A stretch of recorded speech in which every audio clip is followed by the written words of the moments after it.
చాలామంది ప్రేమికులు అంటూ ఉంటారా, నువ్వంటూ నా జీవితంలో లేకపోతే బతకలేనని. నేను మాత్రం బతికే ఉంటారా?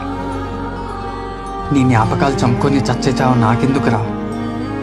ఇదే నా లైఫ్లో బెస్ట్ బర్త్డే.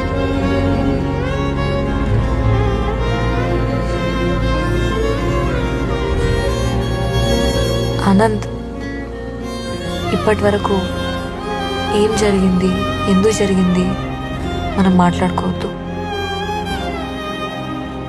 ఎవరేం చెప్పినా నేను నీ పిల్లని. నేను ప్రేమించింది నిన్ను. రేపటి నుంచి నీ సంతోషం కోసం నేను బతుకుతా. నన్ను నమ్ము, చచ్చేంత వరకు నీతోనే. I love you. Happy birthday.